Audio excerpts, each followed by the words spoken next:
Welcome to No Signal Horror. Here the dark stories begin. Turn off the lights, put on your headphones, and get ready for a different experience.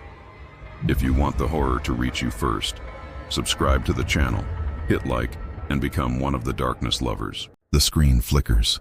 A whisper, not from your headphones, but from inside your skull. The echo game. It breathes. Find the forgotten. Leave no trace. They went into the silent decay of abandoned places, chasing the thrill. And the echoes? They never stopped, long after the last teenager vanished, swallowed by the silence. The silence of Oakhaven was a new kind of heavy, not the comfortable quiet of a sleeping town, but the oppressive stillness of a breath held too long. It was the silence of vacant bedrooms, of dinner tables set for too many, of conversations that died before they began. 6 months ago, Oakhaven had been a typical, forgettable speck on the map, its most exciting feature the annual Pumpkin Festival. Now, it was a ghost town, not because its residents had left, but because an integral part of its future had simply vanished. Alex traced the condensation on the window pane, the faint smear of her finger leaving a temporary trail through the accumulated dust. Outside, the world was a canvas of muted grays, the perpetually overcast sky, the skeletal branches of the oaks, the crumbling facade of the old Anderson house across the street, its porch light still burning at noon, a desperate futile beacon. Everything felt like a photograph slowly fading. Liam had loved the Anderson house, not for its peeling paint or sagging roof, but for the stories it told.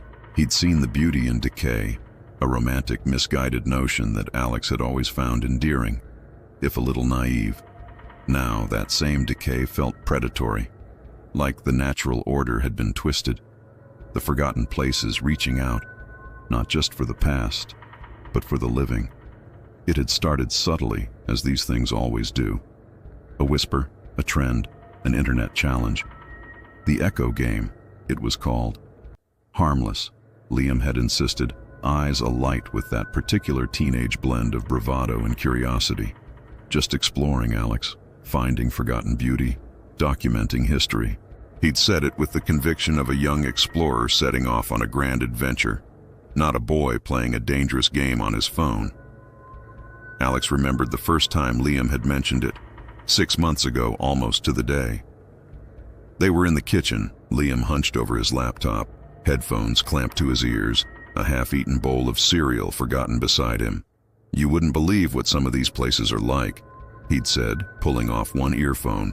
A flicker of something in his eyes Alex couldn't quite place then. Exhilaration mixed with a hint of something darker. "The feeling, Alex.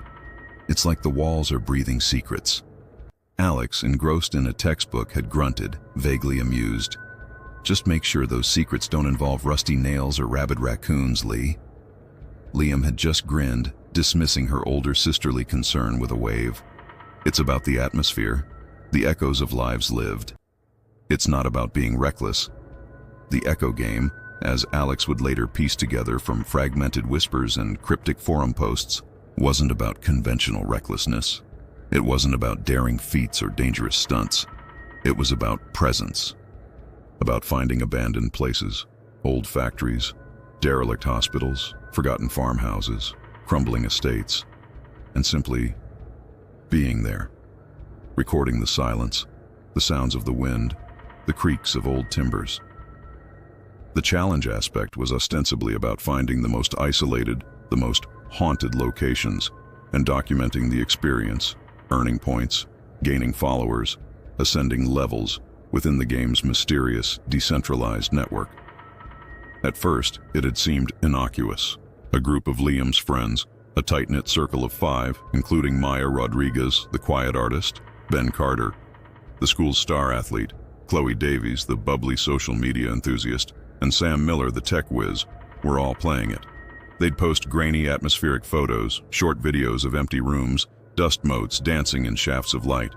Their captions were always vague, poetic, hinting at unseen presences, unanswered questions.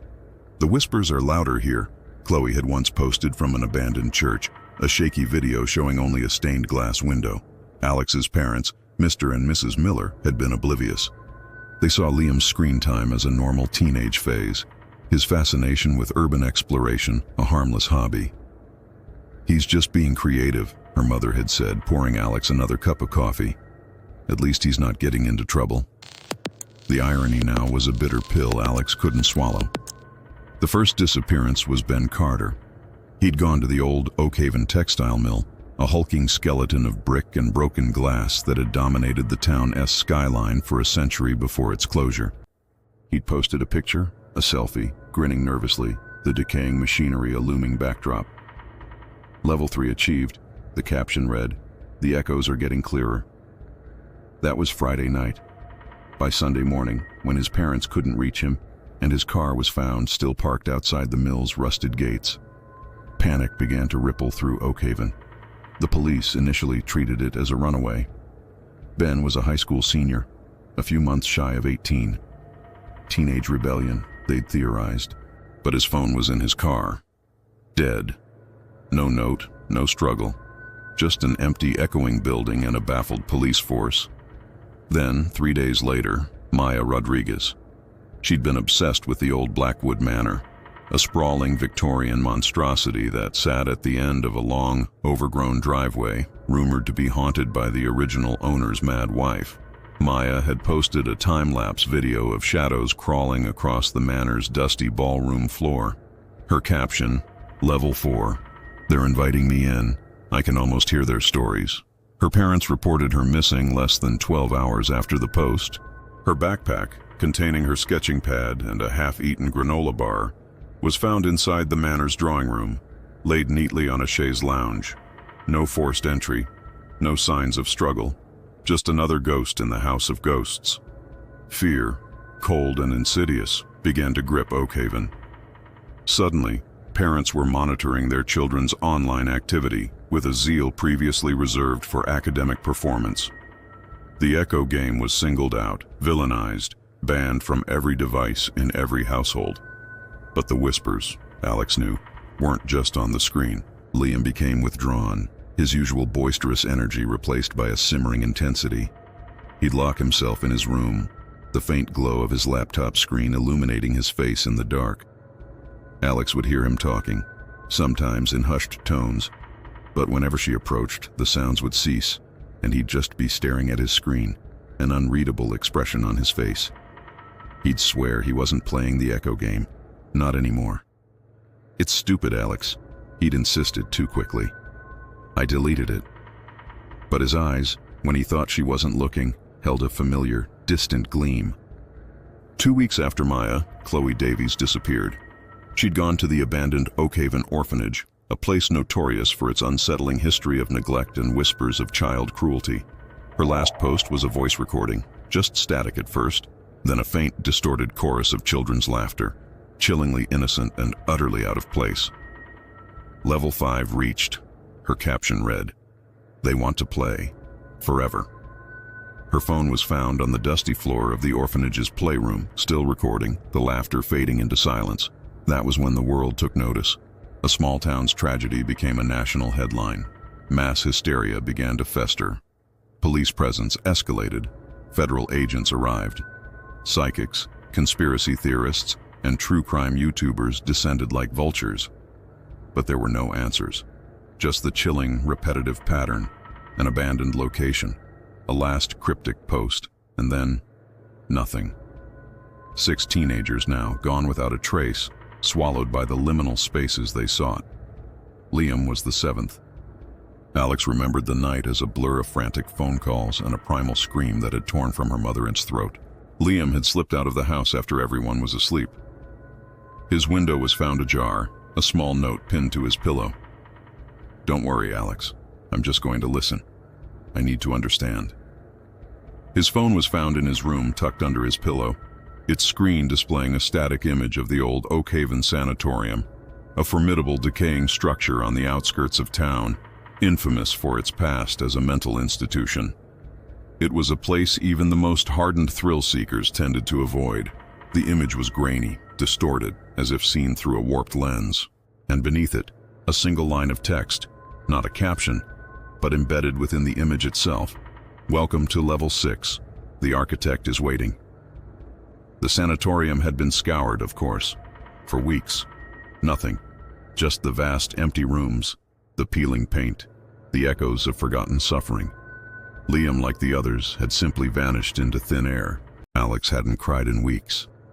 The tears had been wrung dry, replaced by a hollow ache, a cold fury that fueled her every waking moment. Her parents were shells, ghosts haunting their own home. Their father retreated into work, their mother into a haze of sedatives and despair. It was Alex who felt the burden of memory, of responsibility. She had been older, wiser. She should have stopped him. The police had given up, officially. They called it unexplained mass disappearances, a euphemism for we have no fucking idea. Their files were thick with dead ends, no signs of abduction, no cult activity, no evidence of a game master, no digital footprint beyond the initial posts. The online forum for the Echo game had dissolved, vanished as completely as the kids themselves, leaving behind only cached memories and a chilling silence. But Alex refused to give up. Liam had left her a clue, however cryptic. I need to understand. He'd wanted answers, and Alex would find them. She spent weeks locked in Liam's room, a mausoleum of his interests. She sifted through his books, his drawings, his old school assignments. She meticulously went through his computer, bypassing parental controls, digging deeper than the police had dared, or perhaps cared to. She wasn't looking for a criminal. She was looking for a pattern, a message, a ghost of an idea that might lead her to him. The Echo game wasn't just a forum. It was an application, a self-contained environment. And Liam, despite claiming he'd deleted it, had a backup. Hidden deep within a folder titled School Project History, Alex found it. Echo Game Exe. Her fingers trembled as she double-clicked. The screen flickered to life, not with a standard interface, but with a minimalist, almost archaic display. A simple black background, white text, no flashy graphics, no user profiles. Just a list of locations, each linked to a level. And below that, a single line. Listen for the call. Scrolling through the list, Alex felt a cold dread settle in her stomach. Each abandoned location in Oakhaven and the surrounding county was listed sequentially. The textile mill, level 1, Blackwood Manor, level 2, the orphanage, level 3, and then the Oakhaven Sanatorium, level 6. A shiver ran down her spine. The game's levels didn't correspond to Ben's, Maya's, or Chloe's reported levels. It seemed the game personalized the experience, or perhaps these were merely entry points. This list was just a guide. The true game, Alex realized, wasn't on the screen. It was what happened after. The players entered the locations, the whispers Liam had talked about, the echoes. She found a hidden subfolder in Liam's game files, filled with audio recordings. Not the clear, crisp recordings of a typical smartphone, but raw, unfiltered sound, often distorted, crackling with static. She played one. It was a recording from the Blackwood Manor. The wind howled through broken panes, floorboards groaned. Then, a faint, almost subliminal whisper, barely discernible beneath the natural sounds. It wasn't words.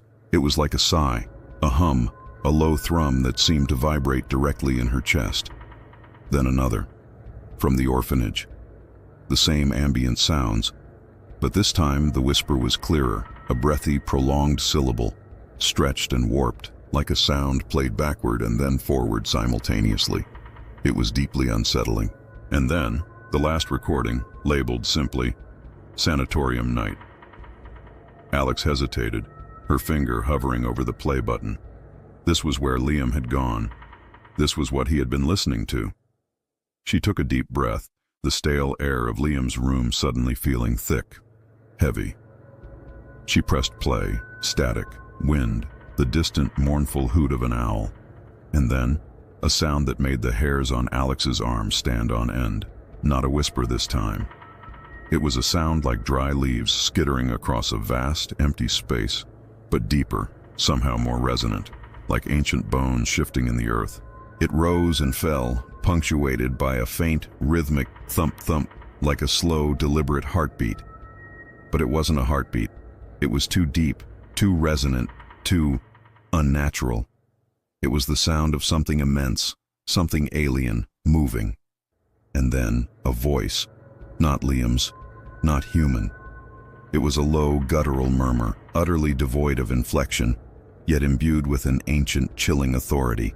It seemed to vibrate not through her ears, but directly into her mind, bypassing sound entirely. It didn't speak a language Alex knew, but the meaning was terrifyingly clear, like a forgotten memory resurfacing from the deepest parts of her consciousness. It spoke of doors, of thresholds, of passing beyond. It spoke of a journey, a transformation. And then, it spoke Liam's name. The recording ended abruptly, cutting off mid-word, leaving only the ringing silence of the room. Alex tore off her headphones, heart hammering against her ribs. She felt cold, hollow, as if the sound had siphoned something vital from her. It wasn't just a game. It was an invitation, a very real, very dangerous invitation issued by something beyond human comprehension. Liam's note came back to her. I need to understand. The sanatorium. That was where the architect waited. That was where the echoes truly lived. And that was where Alex had to go. She knew it with a terrifying certainty that solidified in her bones. This wasn't just about finding Liam. It was about understanding what had taken him, what had taken them all. She had to enter the void, to listen to the whispers, to face the architect.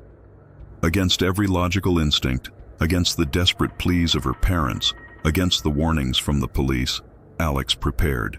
She packed a small bag, a powerful flashlight, a fully charged phone, though she suspected it would be useless, a multi-tool, a small first aid kit, and a voice recorder. She found Liam's old, worn hiking boots, a size too big, but sturdy. The drive to the sanatorium was short but felt endless. The road, once paved, was now a fractured ribbon of asphalt, swallowed by encroaching weeds. The forest pressed in from both sides, an impenetrable wall of darkness, even in the late afternoon gloom. The sky had grown heavier, promising rain or perhaps a more profound kind of darkness. The sanatorium emerged from the trees like a forgotten nightmare, a colossal stone edifice, its windows gaping like vacant eyes, its once grand entrance now merely a maw of crumbling concrete and rusted steel. A chain-link fence, twisted and broken, offered no real barrier, only a symbolic gesture of exclusion. The air grew colder, heavy with the scent of damp earth, decaying leaves and something else. Something metallic and faintly sweet, like old blood and rust. Alex parked her car a discreet distance away, tucked behind a cluster of overgrown pines. Her hands gripped the steering wheel, knuckles white. The overwhelming silence here was different from Oakhaven's. It was an active silence, humming with unseen energies, pregnant with unspeakable things. She could feel the building's gaze upon her, a palpable weight pulling at her. "Liam," she whispered, her voice barely audible over the sudden rush of wind. "I'm here. I'm coming to understand." She killed the engine, plunging the car into absolute darkness. The only sound was her own ragged breathing and the wind whistling through the sanatorium's broken windows, a mournful, unending lament. With a last shaky breath, Alex pushed open the car door, stepping out into the encroaching twilight. The path to the sanatorium was choked with nettles and fallen branches. Each step crunched ominously, a jarring punctuation in the profound stillness. She reached the broken fence, ducked under a sagging section, and stood before the colossal main entrance.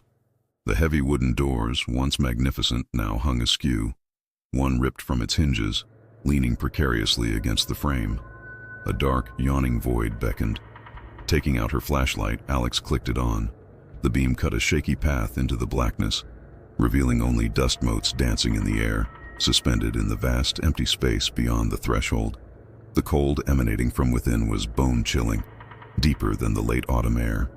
It was a cold that seemed to come from something ancient and dead, yet strangely alive. As she stepped inside, the oppressive silence intensified, sucking the very sound from her ears. The grand entrance hall stretched before her, a cathedral of forgotten agony. Her flashlight beam picked out skeletal remains of furniture, overturned wheelchairs, and what looked like faded, disturbing murals on the walls. Scenes of pastoral bliss that were now unsettling in their decay. Dust covered everything, a thick, undisturbed blanket of gray. And then she heard it. Not a whisper this time, but a faint, rhythmic scratching sound, coming from deep within the building. It wasn't the natural creak of old wood or the rustle of wind. It was deliberate, insistent. Scratch, scratch, scratch. It sounded like fingernails dragging across stone or something vast and heavy being slowly, painstakingly dragged across a rough surface. It seemed to come from everywhere and nowhere, vibrating through the very floor beneath her feet, directly into her chest. Alex froze, her flashlight beam fixed on the impenetrable darkness ahead. Her heart hammered, a frantic drum in the echoing silence. The cold grew more intense, piercing. And then, from the deepest reaches of the sanatorium, the rhythmic scratching was joined by something else, a faint, low thrum, growing in intensity, the sound Liam had recorded. The sound of something immense, unnatural, moving. It was calling her. It was inviting her in, just like it had called Liam. She took a hesitant step forward, the scratching and the thrumming growing louder, more insistent. The air grew thick, making it hard to breathe. A shadow, deeper than the gloom, shifted at the far end of the hall, too fast, too fluid to be real. Alex raised her flashlight, her hand trembling. The light caught nothing, only the vast emptiness. But the feeling of being watched was overwhelming, suffocating. Scratch, scratch, thump, thump. She took another step, then another, drawn forward by an invisible, irresistible current. The silence behind her seemed to seal shut, the gaping maw of the entrance now a distant memory. She was inside, truly inside, and whatever awaited her here, whatever had taken Liam and the others, was undoubtedly aware of her presence. The rhythmic scratching, now almost deafening, seemed to vibrate the very ground beneath her. And then just ahead, where the grand hall opened into a network of corridors, she saw it, a trail. Not of dust, but of disturbed grime, leading away into the darkness. And beside it, partially obscured by a fallen beam, was a single, small, familiar object. A single hiking boot, Liam's. Not the pair she was wearing, but the other one. Its laces were untied, as if it had been kicked off in a hurry. Or perhaps left behind as a deliberate marker. A message. Her breath hitched. This was it. This was the trail. This was the answer, or at least, the beginning of it. But the scratching sound suddenly stopped. The deep thrumming ceased.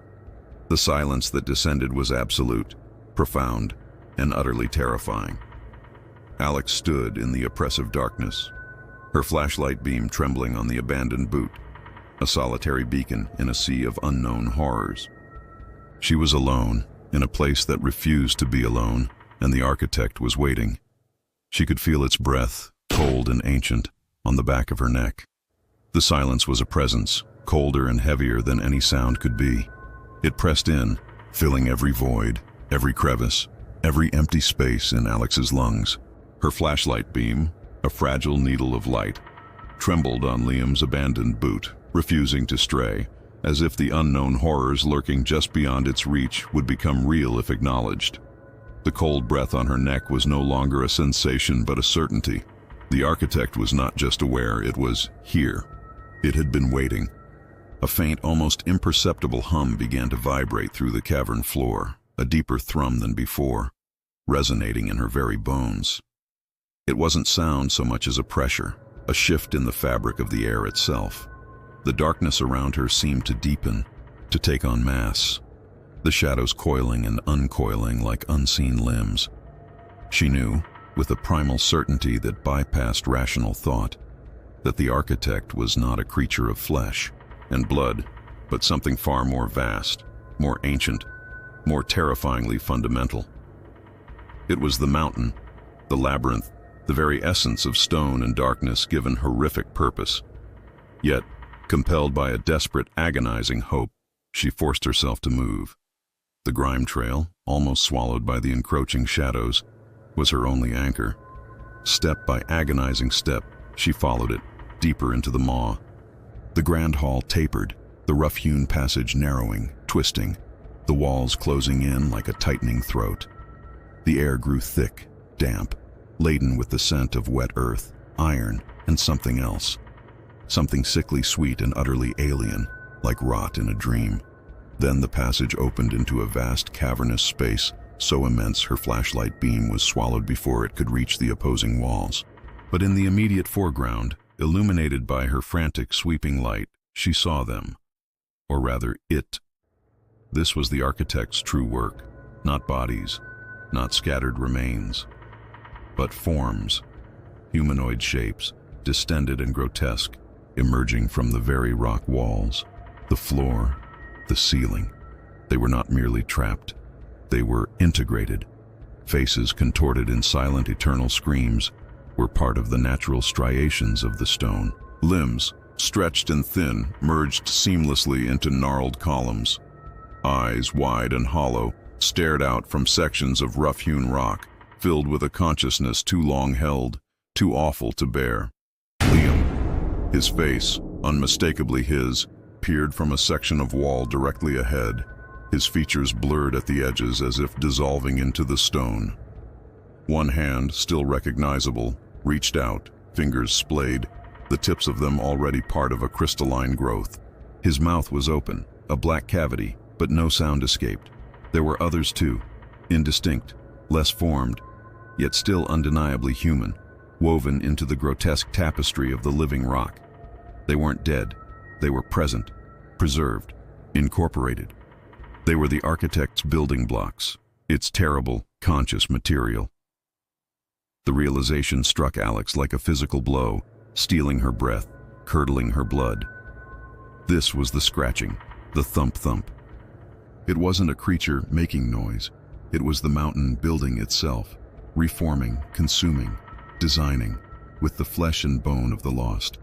The low thrumming intensified, vibrating up from the ground, through her feet, into her skull. It was a symphony of silent screams, an ancient engine of construction. She tried to turn, to flee, but her limbs were heavy, leaden. The air was no longer just thick, it was solidifying. The darkness around her began to coalesce, to extend. From the walls, tendrils of grime and rough-hewn rock seemed to unfurl, reaching, beckoning. Her flashlight clattered to the floor, plunging her into near absolute darkness, save for the faint, phosphorescent glow emanating from the fused forms in the walls. The cold breath on her neck wasn't the architect waiting for her. It was the architect absorbing her. She felt a rigidity begin to creep up her arms, a cold, unyielding pressure in her chest. Her vision blurred, the silent, watching eyes of Liam and the others becoming indistinct, swirling into the larger, unfathomable pattern. Her own skin felt like stone, her will like dust. The last thing Alex perceived was not pain, but a terrifying, profound understanding. She was not just dying, she was joining, becoming another component, another conscious building block in the architect's endless, alien design. The hum resonated, welcoming her into the profound, absolute silence. And then, deep within the mountain, the rhythmic, deliberate scratch, scratch, thump, thump began anew. The architect had more work to do.